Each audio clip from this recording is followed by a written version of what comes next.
Hello, my dear adventurers. Welcome back to Hogwarts Sleep Stories. As the chill of winter starts settling in, it really feels like the perfect time to gather all our favorite tailies into one big, cozy compilation. This is something so many of you have been asking for, a long stretch of uninterrupted stories to keep you company. Whether you're drifting off to sleep, tackling some studying, working, or even just looking for a comforting background to your day, this collection is going to be the one for you. But here's the twist. Tonight, you're not just a listener. You are actually a shopper in the bustling streets of Diagon Alley. You'll be walking across those familiar cobblestone streets, basking in the warm glow of shop windows, and listening to the faint hum of magical chit-chat all around. And as you wander about, I'll be right there, telling you tales from some of the most magical worlds. We'll start with a stop at Flourish Blotts, where you're, of course, stocking up on books for the school year. There's a rumor about a famous author hosting a signing event for her new book in there. You'll hear about life at Hogwarts, with stories of daring friendship and a fair bit of mischief naturally. Maybe next, you'll head to the apothecary, where I've mixed in some ancient fairy tales, as well as my own little apothecary series. They're dark, enchanting, and full of wonder. Next up, you'll find your way to a snug little bakery around the corner that smells of cinnamon buns and fresh pumpkin pasties, where the door opens into snowy forests and magical wardrobes. And of course, no trip to Diagon Alley would be complete without a visit to Gringotts to fill up on galleons for the upcoming term. But now, it's time to step into the adventure. Bundle up tight. The snow is falling gently outside, and you've got a bustling street of magical wonders to explore. Double-check that you've got everything you need on that shopping list.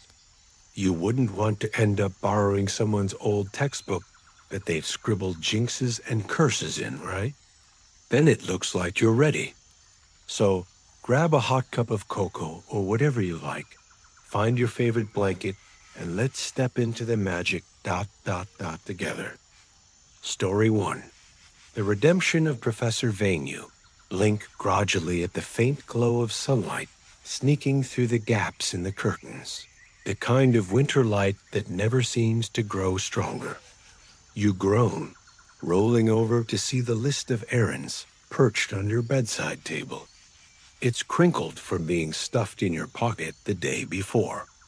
With a sigh, you toss the blanket off and shuffle into the kitchen. You crouch down to give your loyal German shepherd a quick scratch behind the ears. He tilts his head, looking far too content to move from his cozy spot near the fireplace. I'll be back soon, you promise, ruffling his fur. You grab your scarf and turn toward the fireplace. The flue powder is smooth and cool as it spills into your palm, shimmering faintly like crushed emeralds.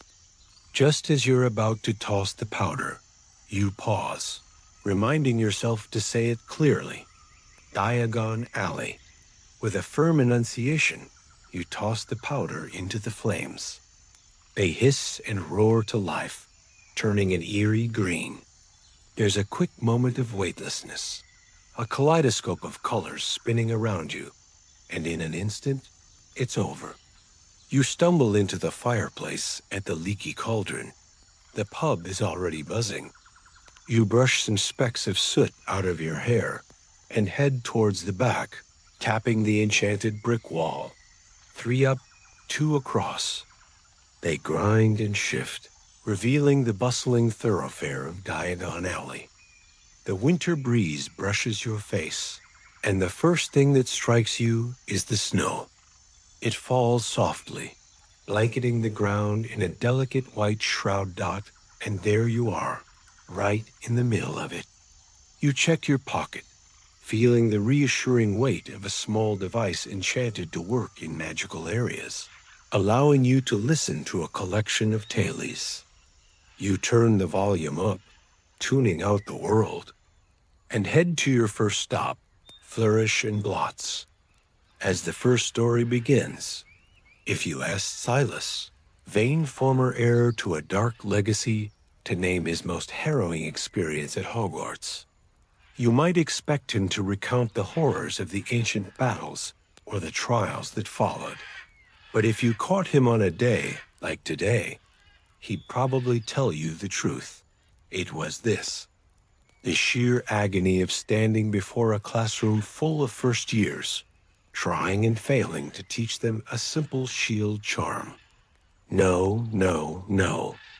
Wrong, Silas snapped, his voice cutting through the chaos like a whip. Have you ever held a wand before in your life? A Gryffindor boy in the front row flinched, his cheeks flushing bright red as his wand emitted a faint puff of smoke. Silas sighed, his long fingers pinching the bridge of his nose, a gesture that would become all too familiar to his students. If there was a spell to summon patience, Silas was sure he would have botched it right about now. This was not what he'd signed up for. If he wanted this kind of headache, he could have stayed working as a solitary curse-breaker in the damp caves of Peru. But here he was, wand in hand, surrounded by eager but woefully unskilled students, all looking at him like he was supposed to have the answers to their magical mishaps. Protego, he said, flicking his wand sharply and effortlessly. A shimmering shield erupted in front of him, glowing faintly before dissipating. This is your most basic line of defense. It's simple, it's effective, and it's also apparently beyond half of you at the moment. He shot a pointed look at the boy, whose wand was still smoking. The boy muttered an apology that sounded suspiciously like, "Sorry." Professor Vane, though Silas would swear he heard a tremble in it. Silas paced the front of the classroom, correcting a Ravenclaw's posture with a curt flick of his own. His eyes drifted to the window, where the sun hung low, casting an autumnal glow over the castle grounds.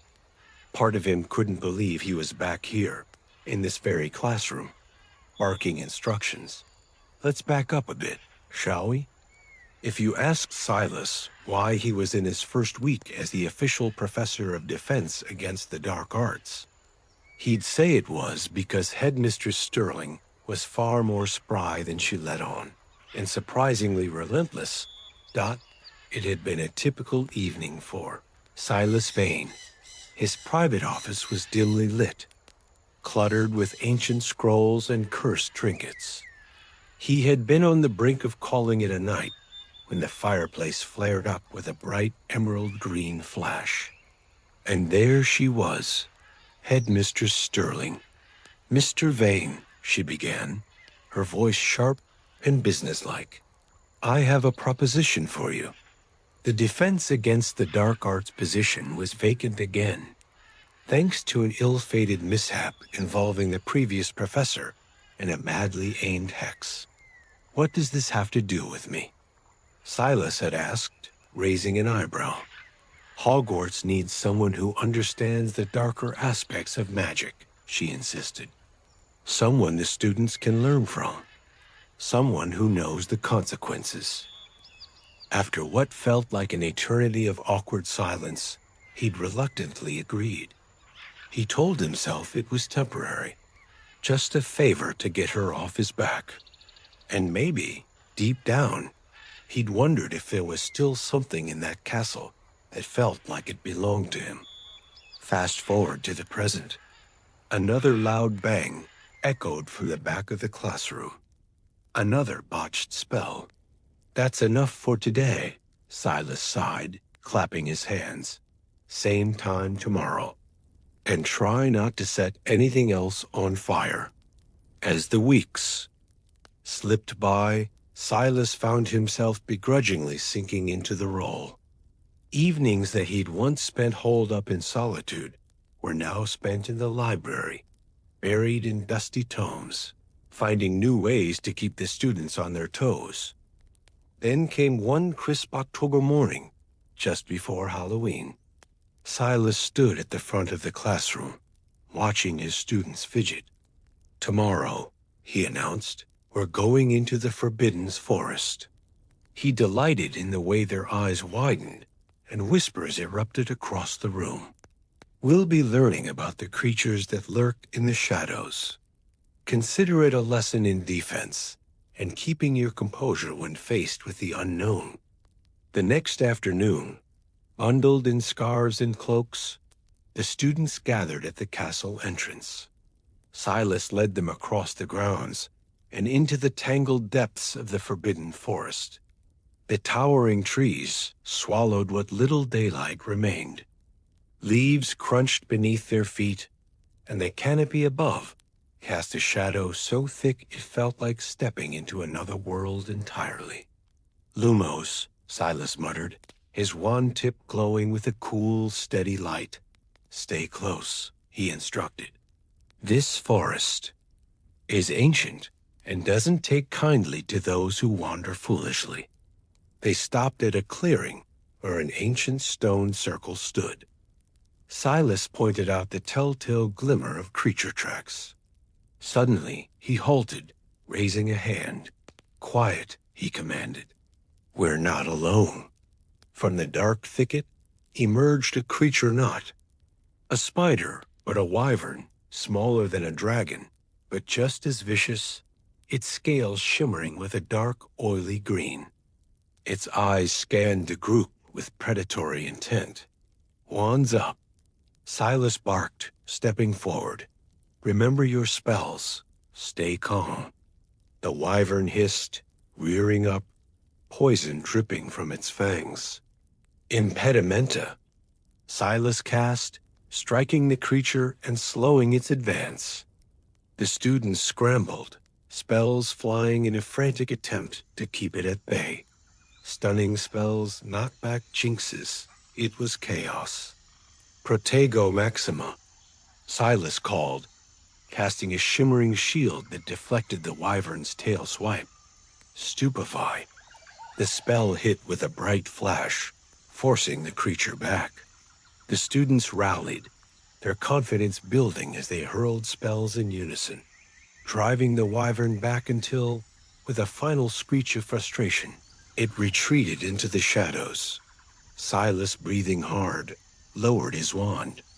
"That," he said, looking at the terrified but exhilarated faces, "is what it's like to face a real threat. But you didn't run. You held your ground."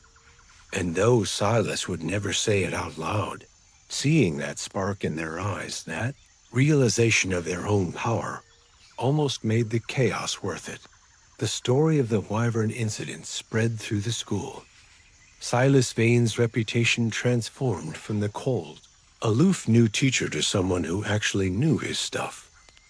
One chilly November morning, he was teaching counter curses. As he moved among the students, his attention was drawn to Leo, a focused Ravenclaw student. Leo was hunched over a stubbornly cursed inkpot. Leo had quietly emerged as one of his top students. Silas watched as Leo finally broke the hex, the inkpot returning to normal. Leo looked up, meeting his eyes, and Silas offered a rare, approving nod. Just a week before the Christmas break, Silas noticed Leo lingering after class outside in the snow. "Something on your mind, Leo?" Silas asked, his voice surprisingly gentle. Leo kicked at the snow. "Were you always good at magic, Professor? When you were a student?" Silas let out a dry chuckle. "I had my moments, but I was arrogant. I focused on the wrong things." He looked out at the snow-dusted grounds. "You have something I didn't. You actually want to learn for the right reasons. Trust me, that's half the battle." Then the inevitable happened. An inspection, Headmistress Sterling announced that a high inquisitor from the ministry would be visiting. Silas managed to keep a straight face, but inwardly, anxiety twisted in his stomach. He'd survived dark wizards and beasts, but a bureaucrat? During his final lesson before the break, the door creaked open. In walked the High Inquisitor. It was Miss Isolde Lark, a sharp-witted witch he remembered from his own school days, though they had been in rival houses. She looked every bit the official, quill and notepad in hand. Professor Vane, Isolde greeted, her tone cool, but her eyes holding a glimmer of amusement. I'm here to observe. Miss Lark, Silas replied, masking his surprise. Welcome. Make yourself at home. Silas threw himself into the lesson. It was a simulation of defending against multiple jinxes. He moved among the students with an air of authority, but also a surprising lightness that had developed over the term. He couldn't help but notice Isolde's expression shift, a flicker of surprise, then approval dot by the time the lesson ended. The students were flushed but triumphant. As they filed out, Isolde approached Leo, who was beaming. How is your year going? She asked. It's been amazing, Leo said. Professor Vane, he taught us so much. We even faced a wyvern in the forest. Isolde's eyebrows shot up. She glanced at Silas. A wyvern? Sounds adventurous. After the students left, she lingered. You're doing good work here, Silas, she said, her tone sincere. I hope you know that. I didn't expect to, Silas admitted, leaning against his desk. But it's not terrible. She smiled, shaking her head. Be well, Vane. As she walked out, Silas stood alone in the classroom. He walked to the window, staring out as the last light of day faded. The castle, once filled with ghosts of his past and burdens he couldn't shake, now felt like something else. A challenge he had embraced. A place he was starting to call his own. He might never admit it out loud, but maybe, just maybe, this was exactly where he was meant to be. As the tale of Professor Vane fades into the quiet hum of the library, we leave the classroom behind. You step out into the corridor, where the torches flicker in their iron brackets, casting long, dancing shadows against the ancient stone. The air here smells of beeswax and old parchment. You continue your walk, the audio guide in your ear guiding you deeper into the castle's history, towards a story about a student who found adventure when he was least expecting it. Asterisk Story 2. Elian and the guardian of the Patulian Thorn trudged down the stone corridor, his shoes scuffing against the age-worn steps as he left the Transfiguration classroom. The late afternoon light filtered through the tall, narrow windows of the middle courtyard, bathing him in a golden glow that he barely noticed. The disappointment from his botched exam weighed heavily on his shoulders. His fingers traced the grooves of his wand, absent-mindedly replaying every failed flick and swish of the last hour dot. He shouldn't have hesitated when transforming the teacup into a bird. He knew the theory, but his nerves had gotten the better of him. Now, all he had was the memory of a disappointing squawk and a sinking feeling in his gut. The castle felt colder this time of year, the chill of late autumn creeping through the thick stone walls. As Elian passed a suit of armor, he caught his reflection. Dark, messy curls and gray eyes that held a mix of stubbornness and doubt. He tugged at the sleeves of his Slytherin robes, which seemed to have shrunk over the summer dot around him. Other students bustled with excitement. Fifth-year Gryffindors were laughing, juggling bags of sweets from honeydukes, leaving a trail of peppermint and chocolate scent in their wake. A group of Hufflepuffs darted past, giggling about a doodle they'd made of a professor. Ilian just wanted to get to the dungeons, to the cool quiet of the Slytherin common room.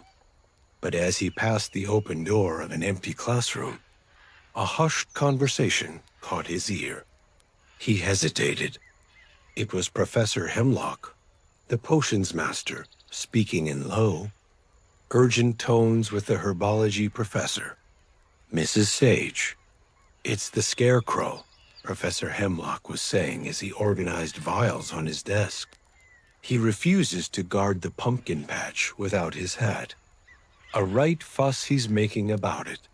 Professor Sage sighed, her brow furrowed. "Those pumpkins won't last another night, with the doxies and bowtruckles sneaking in from the forest. We may have to cancel the autumn feast if we can't fix this." Ilian suppressed a laugh. A scarecrow holding the feast hostage over a missing hat? It sounded ridiculous. But the autumn feast was the highlight of the term. The glowing pumpkins, the enchanted music, the comfort food. He couldn't let that be canceled, that he decided to take a detour. Instead of the common room, he headed for a narrow hallway hidden behind a tapestry of a medieval duel, a shortcut he'd found years ago. It led to the kitchens. The passage was dimly lit and smelled of slow-roasting meats, and cider-soaked apples simmering with cinnamon. When Ilian pushed open the door, he was greeted by the organized chaos of the house elves. Copper pots floated in midair, stirring themselves, while trays of pastries whizzed about like enchanted birds. "Good afternoon, Mr. Thorne," squeaked a small elf named Wicked, wearing a tea-cozy hat. Ilian smiled, swiping a fresh cream puff from a passing tray. But his smile faded when he saw a young elf named Tilly sobbing in the corner. "Tilly? What's wrong?" Ilian asked gently. "It's Tilly's fault," she blubbered. Tilly took the scarecrow's hat as a joke, but Tilly dropped it near HOGSMEADE ... near the clothing shop. And now the feast is ruined. "Don't worry," Ilian promised, patting her shoulder. "I'll find it." Ilian knew he needed help. He needed the smartest witch he knew, Myra Vance, a Ravenclaw with a sharp mind and an adventurous streak. He found her in the Three Broomsticks in Hogsmeade, sipping a butterbeer and recounting her academic triumphs to a bored-looking cat. "Myra," Ilian said, sliding into the booth, "the autumn feast is in danger, and I need your help to steal a hat." Myra's eyes lit up. "A heist? I'm in." They tracked the hat to Gladrag's wizardwear. There it was, sitting in the window display, a shabby, patched thing with a wide brim, looking completely out of place amidst the elegant silk robes. "We don't have the gold to buy it," Myra noted, checking her empty pockets. "We have to be creative." They stepped inside. The shopkeeper was a tall, suspicious wizard who watched them like a hawk. Mira, ever the actress, began inspecting a display of enchanted scarves. With a subtle flick of her wand inside her sleeve, the scarves suddenly unraveled, fluttering wildly around the room like colorful serpents. "Oh no!" Mira cried, feigning shock. "Help!" As the shopkeeper rushed to untangle the mess, cursing under his breath, Ilian ducked behind a rack of cloaks. He pointed his wand at the window. "Accio hat," he whispered. The tattered hat zoomed into his hand. He stuffed it under his robes and gave Myra a signal. "So sorry about that," Mira called out cheerfully as they backed out of the shop. "We'll come back later." Once they were safely down the street, they burst into laughter, the adrenaline of their little adventure warming them. Against the cold air, they hurried back to the castle grounds as the sun began to dip, casting long shadows over the pumpkin patch.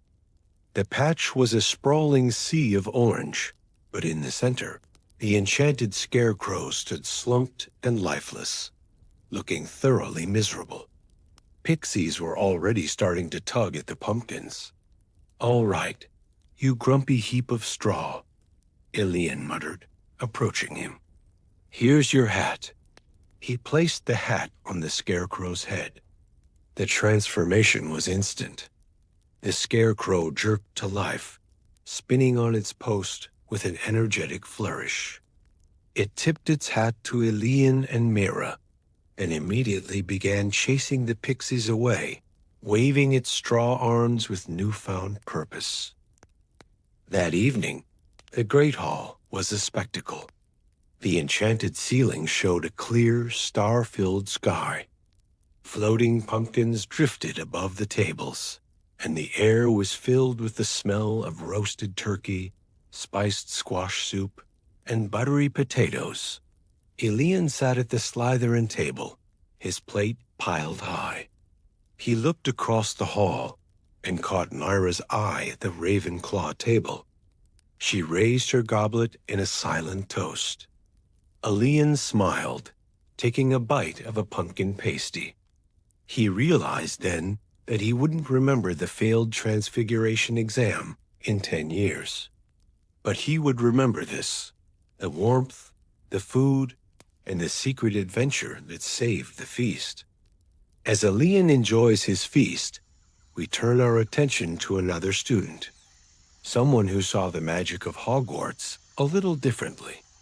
For this student, spells and potions were just complicated game mechanics, and the castle was just one big level waiting to be explored. Let's meet Oliver Puttyfoot. Story 3. The gamer, Wizard Mr. and Mrs. Puttyfoot were perfectly ordinary people, and they were thrilled about it.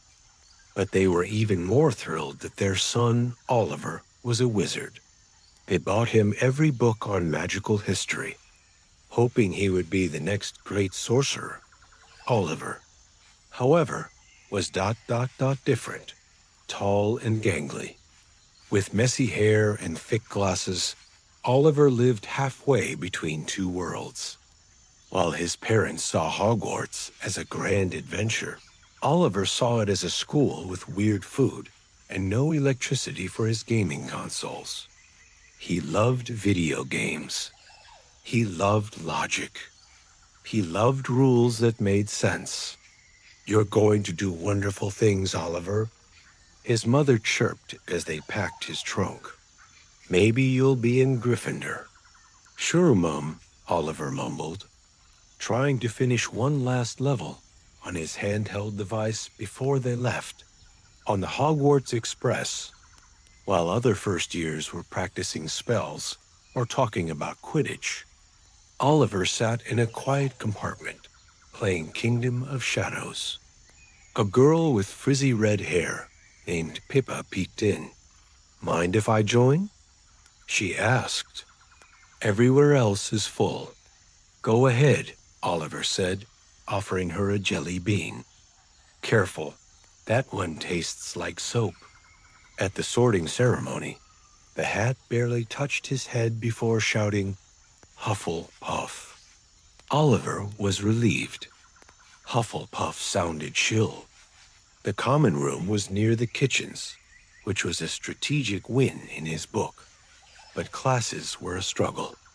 Magic wasn't logical like code. In charms, he accidentally turned his quill into a sea cucumber instead of levitating it. In potions, his shrinking solution nearly exploded. "This is not a playground, Mr. Puttyfoot," the potions master scowled. Oliver found his sanctuary in a quiet nook near the library. He set it up like a base of operations. Extra blankets, a stash of snacks, and his gaming console. He treated his time at Hogwarts like a resource management game. His biggest challenge was herbology. His pufferpod plant was wilting, refusing to grow no matter how many spells he cast. Professor Sprout was concerned. "It needs care, Oliver," she said gently. "Not just magic." Frustrated, Oliver retreated to his nook and turned on his game. He played a farming simulator, watering pixelated crops, checking soil levels, waiting for rain. And then it clicked that maybe the puffer pod didn't need a spell. Maybe it just needed ... optimizing ... that night. During a storm, Oliver snuck into the greenhouse. He didn't use his wand. He moved the plant to a spot where the roof leaked slightly, allowing fresh rainwater to drip onto the soil. He pruned the dead leaves by hand, just like in his game. He treated the plant like an NPC that needed a status buff dot. By the time the exam came around, his puffer pod was thriving. "Well done, Oliver." Professor Sprout beamed. Sometimes patience is better than power. But Oliver's true test came during the dueling club dot. It was supposed to be a demonstration. A Gryffindor and a Slytherin were casting spells at each other with increasing intensity. A stray spell hit the water pipes, and then another hit the door sealing mechanism. Water began to gush into the room. The door was locked tight. The professor had been knocked unconscious by a ricocheting, stunning spell and was floating face down near the teacher's desk. Panic erupted. Students were screaming, climbing onto tables. The water was rising fast. Oliver stood on a bench, looking around. To everyone else, it was a disaster. To Oliver, it was a puzzle level. Objective: escape. Obstacle: water. Tools: environment. He scanned the room. The door was blocked. The windows were too high. But there up near the ceiling was a ventilation grate. "Hey," Oliver shouted. "Stack the tables. We need a platform." "We can't." Someone yelled. "Yes, we can. It's just physics." Oliver directed them. "You grab that chair. Pippa, help me with this desk." Under his instructions, the students stopped panicking and started building. They created a wobbly tower of furniture. Oliver climbed up, using a ruler from his bag to pry open the rusted vent grate. "It's open," he yelled. "Single file. Don't push, or the collision detection. The tower will collapse." One by one, they climbed out. When it came to the unconscious professor, it took 4 of them to hoist him up. "He's heavy," Pippa grunted. "Just drag him," Oliver said. "He won't remember." They slid the professor into the vent like a sack of potatoes.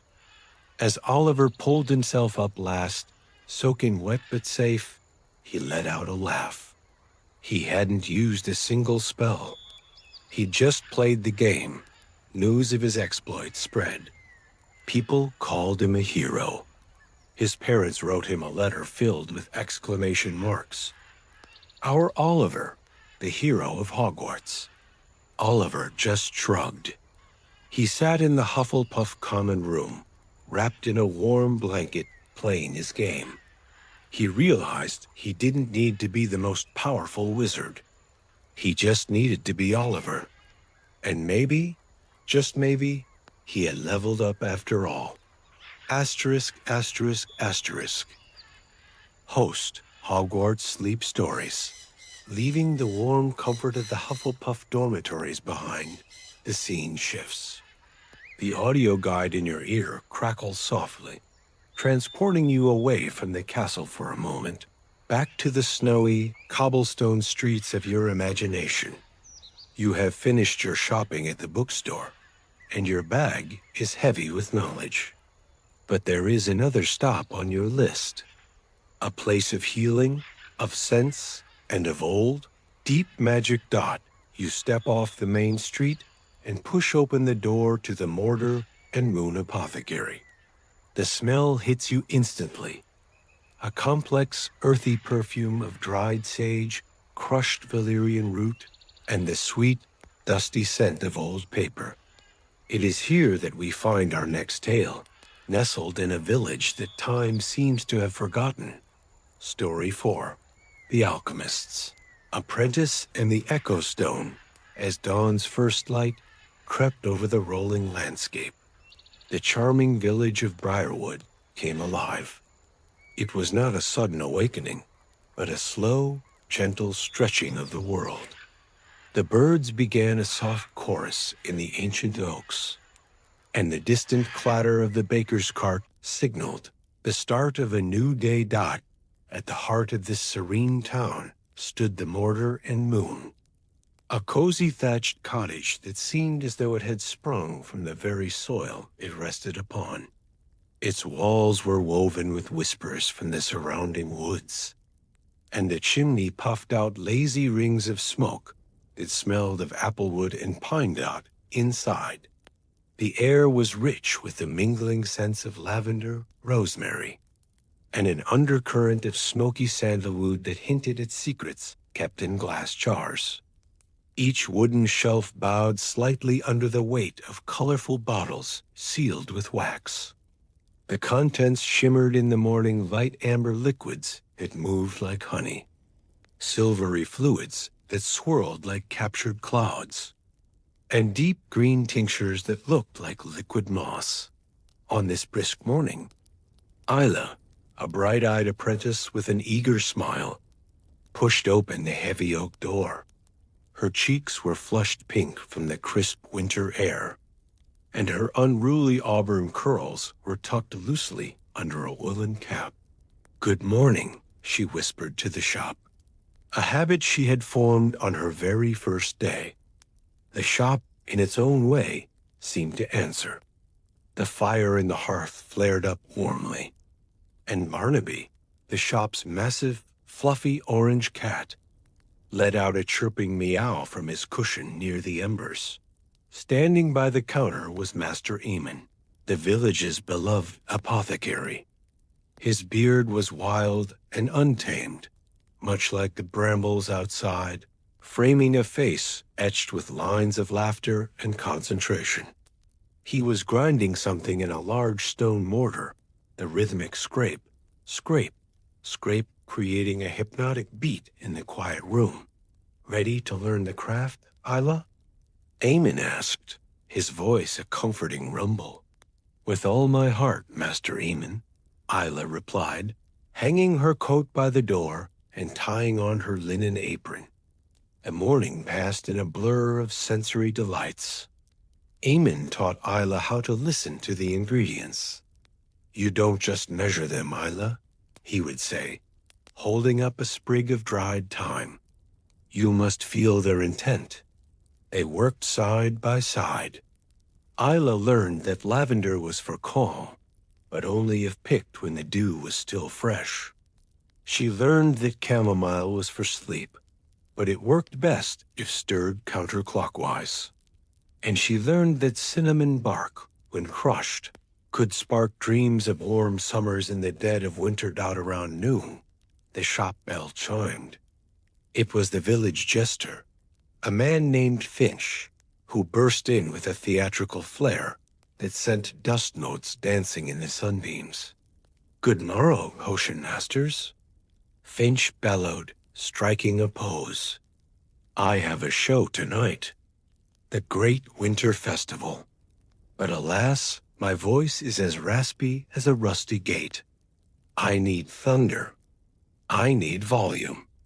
Eamon chuckled, wiping his hands on a rag. "Volume, is it? Isla, fetch the singing nettle syrup and a drop of boomslang extract." Isla hurried to the shelves. She was nervous. Finch was loud and chaotic, and his energy filled the small shop, making her hands tremble slightly. She grabbed a vial of blue liquid and mixed it with the syrup. She handed it to Finch, who downed it in one dramatic gulp. To the stage, Finch cried. He opened his mouth to sing a note of gratitude, but instead of a booming baritone, a loud, undeniable oink escaped his lips. Isla froze. Eamon's eyes went wide. Finch looked horrified for a split second. Then he oinked again. And again. The sound was so comical, so unexpected, that Eamon burst into laughter. Finch, realizing the potential for comedy, bowed deeply, oinking with every dip of his head. He rushed out to the square, where the villagers were already gathering, and proceeded to perform the most hilarious, pig-impersonating comedy routine Briarwood had ever seen. Well, Eamon wiped a tear from his eye, looking at Isla's terrified face. That was accidental genius. You grabbed the porcine potion instead of the boomslang. But look, he pointed out the window where the crowd was roaring with laughter. You gave them joy. Sometimes, Isla, magic gives us what we need, not what we ask for. But life at the Mortar and Moon wasn't always just mishaps and laughter. There were deeper, quieter days. Days when the rain drummed a steady rhythm against the roof, and the world outside turned gray and soft-out. It was on one such evening, weeks later, that Isla noticed something strange. She was tidying the back room, organizing jars of pickled toadstools, when she felt a shift in the air. It wasn't a cold draft, but rather a feeling of heavy nostalgia, a sadness that didn't belong to her. She walked into the main shop. The fire was dying down. Barnaby the cat was staring intently at a corner of the room where nothing stood. His tail twitched nervously. Master Eamon? Isla called out softly. There was no answer. Eamon had gone to the neighboring town for supplies and wouldn't be back until morning. Isla was alone. She approached the counter and saw an old leather-bound book lying open. It wasn't the usual ledger of sales. It was Eamon's personal journal. She knew she shouldn't read it, but the open page caught her eye. It spoke of an artifact called the Echo Stone. The stone remembers, the entry read in Eamon's looping handwriting. It holds the memories of what could have been. If buried with regret, it bleeds into reality. Isla felt a shiver. She looked out the window. The village of Briarwood looked different. The colors were muted. The vibrant green of the pine trees seemed dull, almost gray. The laughter from the tavern down the street sounded distant, like an echo in a canyon. She grabbed her coat and stepped outside. The snow wasn't crunchy. It felt like ash under her boots. She walked toward the village square. The bakery, usually smelling of yeast and sugar, smelled of burnt toast. The blacksmith's forge was cold. And there, sitting by the dry fountain, was a boy she didn't recognize. He was holding a small orange fox. Isla stepped closer. The fox looked exactly like Barnaby, her cat, but wilder, sharper. "Who are you?" Isla asked. The boy looked up. His eyes were hollow. "I'm waiting for the festival," he whispered. "But it never comes." Isla realized with a jolt of horror that she wasn't just in Briarwood anymore. She was in an echo, a version of the village that had lost its joy. The result, she suspected, of Eamon's regret fueling the Echo Stone. She ran back to the apothecary, her heart pounding. She needed to fix this. She needed to brew something powerful, a potion of true sight and clarity to break the hold of the Echo. Isla worked feverishly. She lit the fire, feeding it logs until it roared. She grabbed a cauldron and filled it with spring water. "Focus, Isla," she muttered to herself. First ingredient, golden fern. It grew only in the sunniest spots of the forest. She had a dried bundle. She crumbled it into the water, watching the golden flecks swirl. Second ingredient, starlight mint. It smelled sharp and cold, like a winter night. She added 3 leaves. The potion turned a pale blue. Third ingredient, a sound of laughter. This was the tricky part. Eamon had taught her that potions could absorb intent. Isla closed her eyes. She thought of Finch the jester oinking on stage. She thought of the villagers cheering.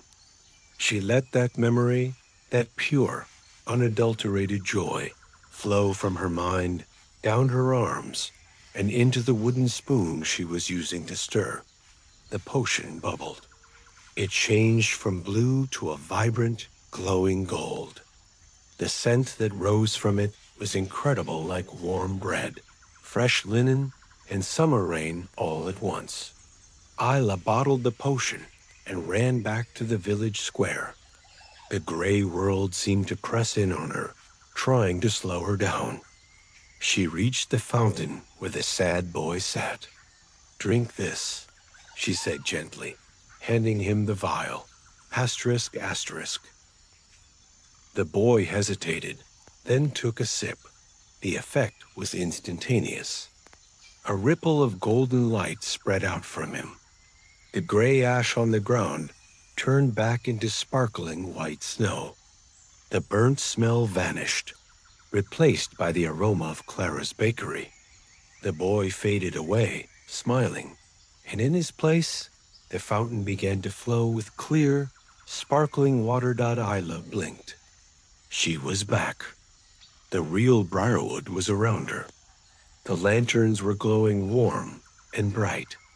Just then, she heard the crunch of boots behind her. It was Master Eamon, his cart laden with supplies.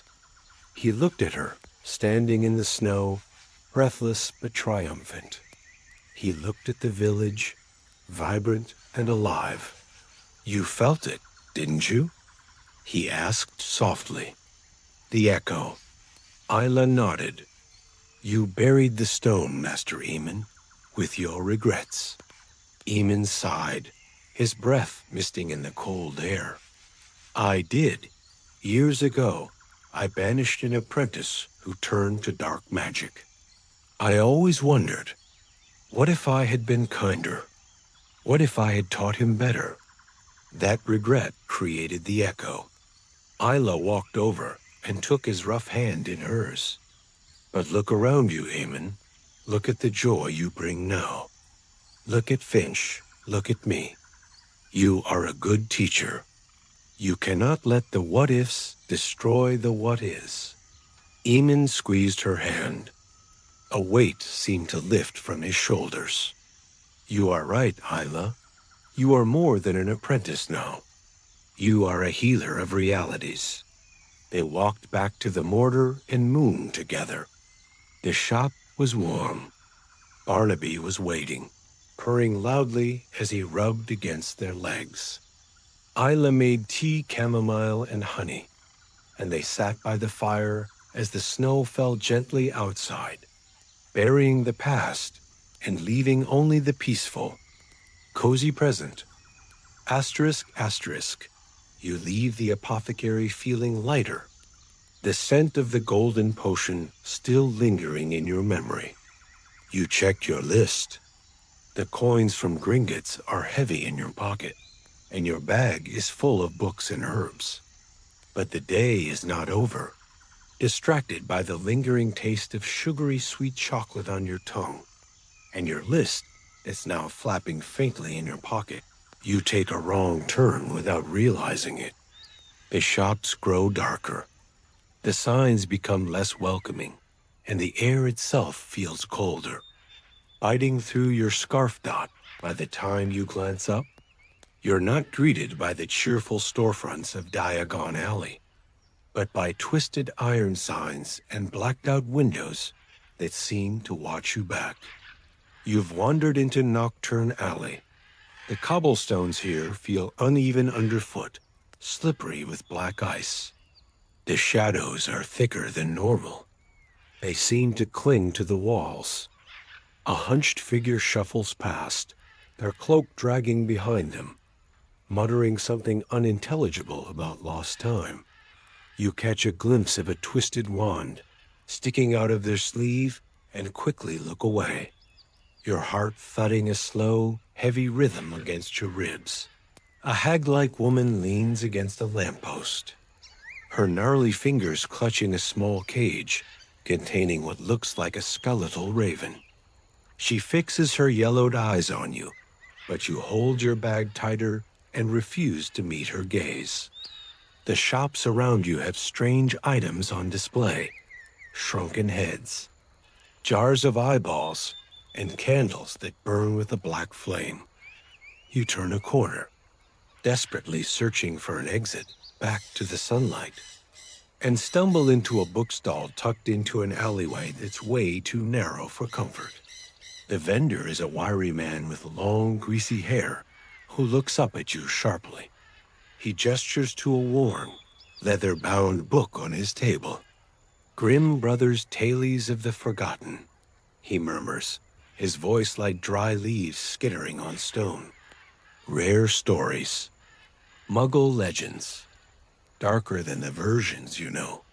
You hesitate, but you've always loved a good book, especially the old ones. The lettering on the cover is scrolled in dark, spidery script, and despite the chill of the alley, you feel a strange warmth coming from the pages. You can't help yourself. You flip open to the first page. The noise of the alley fades away. The hag, the dark wizards. The cold it all recedes as the words pull you in. You start to read ... Story 5. The Tales of Grimm, Snow. White once upon a time, in the deep of midwinter, when the snowflakes were falling like feathers from heaven, a queen sat sewing at her window, which had a frame of black ebony wood. As she sewed, she looked up at the snow and pricked her finger with her needle. 3 drops of blood fell into the snow. The red on the white looked so beautiful that she thought to herself, "If only I had a child as white as snow, as red as blood, and as black as the wood in this frame." Soon afterward, she had a little daughter who was as white as snow, as red as blood, and as black as ebony wood, and therefore they called her little Snow White. And as soon as the child was born, the queen died. A year later, the king took himself another wife. She was a beautiful woman, but she was proud and arrogant, and she could not stand it if anyone might surpass her in beauty. She had a magic mirror. Every morning she stood before it, looked at herself, and said, "Mirror, mirror, on the wall, who in this land is fairest of all?" To this the mirror answered, "You, my queen, are fairest of all." Then she was satisfied, for she knew that the mirror spoke the truth. But Snow White grew up and became ever more beautiful. When she was 7 years old, she was as beautiful as the light of day, even more beautiful than the queen herself. One day when the queen asked her mirror, "Mirror, mirror, on the wall, who in this land is fairest of all?" it answered, "You, my queen, are fair, it is true, but Snow White is 1,000 times fairer than you." The queen took fright and turned yellow and green with envy. From that hour on, whenever she looked at Snow White, her heart turned over inside her body. So great was her hatred for the girl. The envy and pride grew ever greater, like a weed in her heart, until she had no peace day and night. Then she summoned a huntsman and said to him, take Snow White out into the woods. I never want to see her again. Kill her, and as proof that she is dead, bring her lungs and her liver back to me." The huntsman obeyed and took Snow White into the woods. He took out his hunting knife and was about to stab it into her innocent heart when she began to cry, saying, "Oh, dear huntsman, let me live. I will run into the wild woods and never come back." Because she was so beautiful, the huntsman took pity on her, and he said, "Run away, you poor child." He thought, "The wild animals will soon devour you anyway." But still it was as if a stone had fallen from his heart, for he would not have to kill her. Just then a young boar came running by.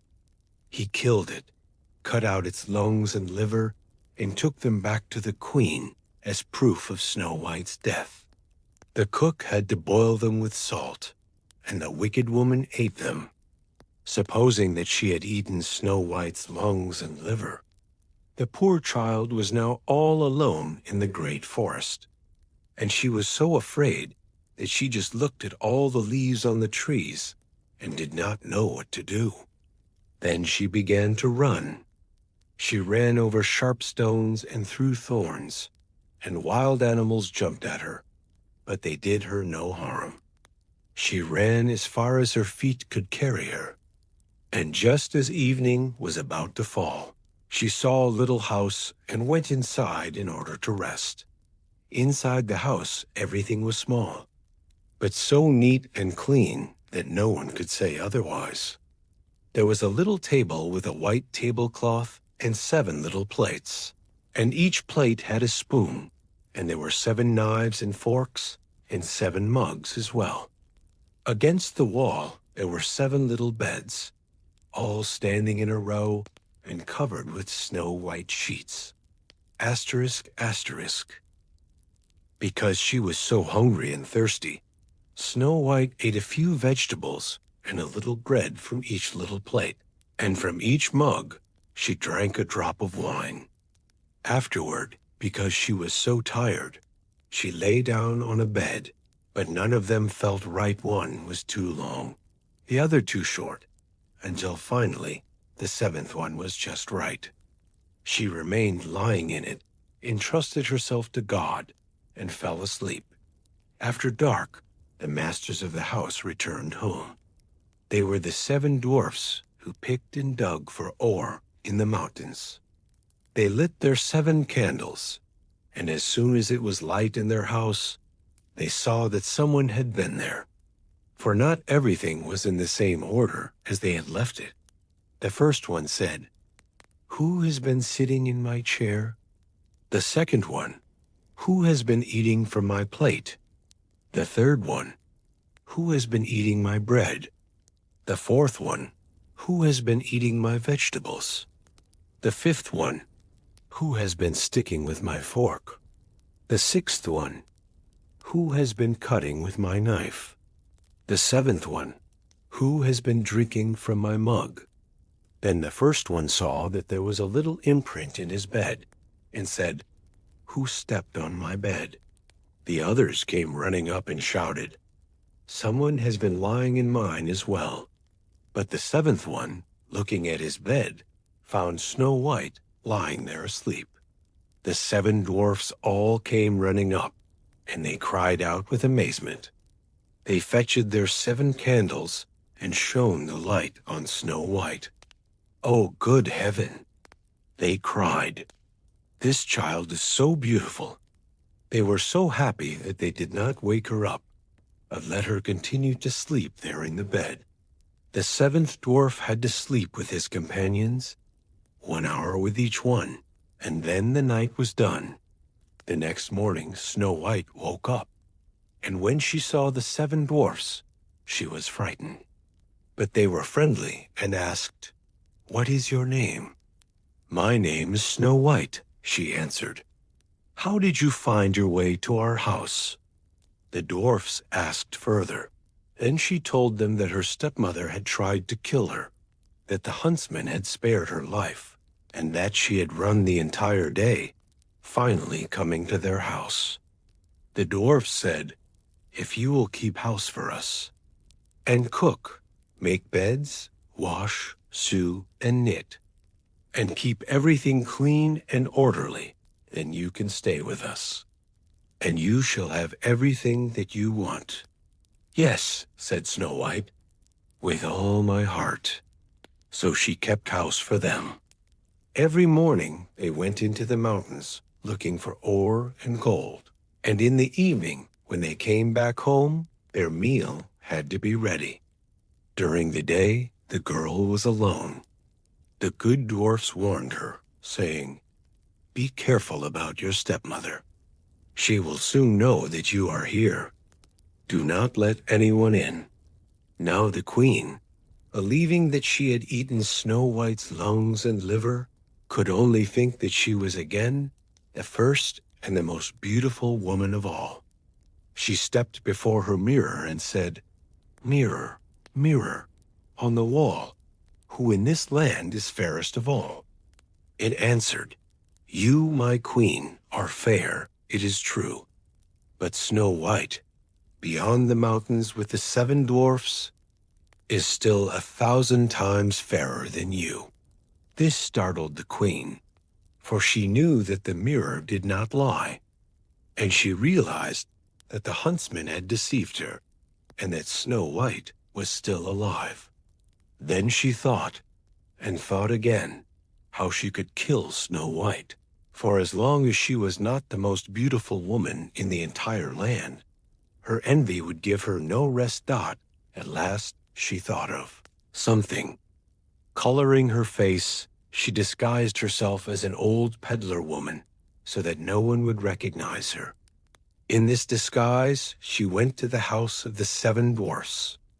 Knocking on the door, she called out, "Beautiful wares for sale." "For sale?" Snow White peered out the window and said, "Good day, dear woman.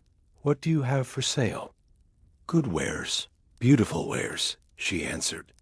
"Bodice laces in all colors." And she took out one that was braided from colorful silk. "Would you like this one? I can let that honest woman in," thought Snow White, then unbolted the door and bought the pretty bodice lace. "Child," said the old woman, "how you look!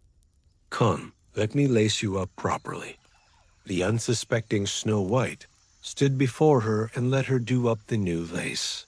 But the old woman pulled so quickly and so hard that Snow White could not breathe.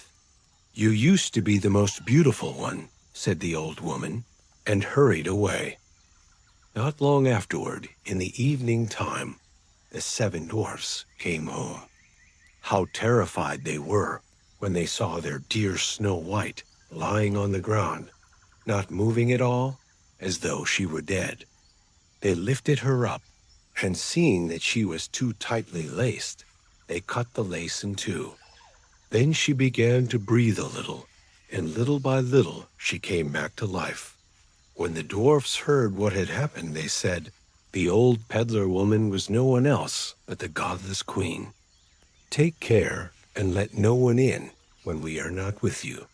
When the wicked woman returned home, she went to her mirror and asked, "Mirror, mirror, on the wall, who in this land is fairest of all?"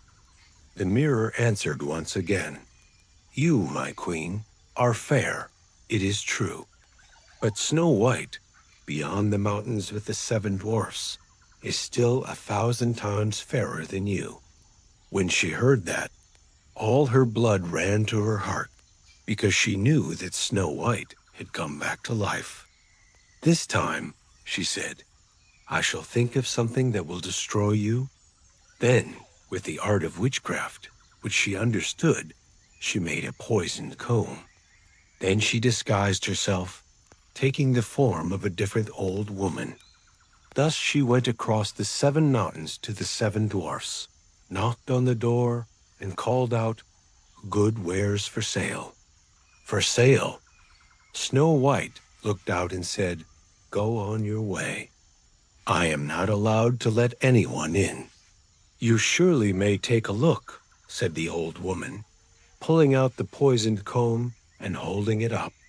The child liked it so much that she let herself be deceived, and she opened the door.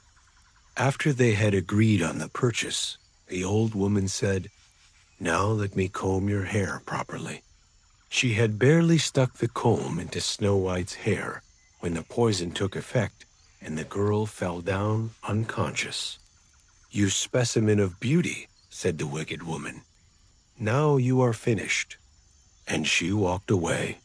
Fortunately, it was almost evening, and the 7 dwarfs came home. When they saw Snow White lying on the ground as if she were dead, they immediately suspected her stepmother. They examined her and found the poisoned comb. They had scarcely pulled it out when Snow White came to herself again and told them what had happened. Once again, they warned her to be on guard and not to open the door for anyone. Back at home, the queen stepped before her mirror and said, "Mirror, mirror on the wall, who in this land is fairest of all?" The mirror answered, "You, my queen, are fair, it is true. But Snow White, beyond the mountains with the 7 dwarfs, is still 1,000 times fairer than you." When the queen heard the mirror saying this, she shook and trembled with anger. "Snow White shall die," she shouted, "if it costs me my life." Then she went into her most secret room. No one else was allowed inside, and she made a sickly poisoned apple. From the outside, it was beautiful, white with red cheeks, and anyone who saw it would want it. But anyone who might eat a little piece of it would die. Then, coloring her face, she disguised herself as a peasant woman, and thus went across the 7 mountains to the 7 dwarfs. She knocked on the door. Snow White stuck her head out the window and said, "I am not allowed to let anyone in. The dwarfs have forbidden me to do so." "That is all right with me," answered the peasant woman. "I'll easily get rid of my apples. Here, I'll give you one of them." "No," said Snow White, "I cannot accept anything." "Are you afraid of poison?" asked the old woman. "Look, I'll cut the apple in 2. You eat the red half, and I shall eat the white half." Now the apple had been so artfully made that only the red half was poisoned. Snow White longed for the beautiful apple, and when she saw that the peasant woman was eating part of it, she could no longer resist, and she stuck her hand out and took the poisoned half. She barely had a bite in her mouth when she fell to the ground dead. The queen looked at her with a gruesome stare, laughed loudly, and said, "White as snow, red as blood, black as ebony wood. This time the dwarfs cannot awaken you." Back at home she asked her mirror, "Mirror, mirror on the wall, who in this land is fairest of all?" It finally answered, "You, my queen, are fairest of all." Then her envious heart was at rest, as well as an envious heart can be at rest. When the dwarfs came home that evening, they found Snow White lying on the ground. She was not breathing at all. She was dead. They lifted her up and looked for something poisonous. They undid her laces. They combed her hair. They washed her with water and wine, but nothing helped. The dear child was dead, and she remained dead.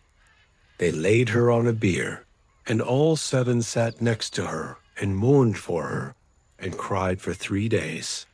They were going to bury her, but she still looked as fresh as a living person and still had her beautiful red cheeks. They said, "We cannot bury her in the black earth."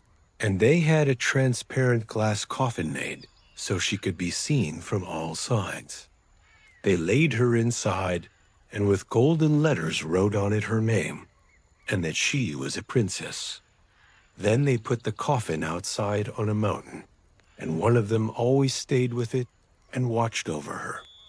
The animals, too, came and mourned for Snow White, First an owl, then a raven, and finally a dove.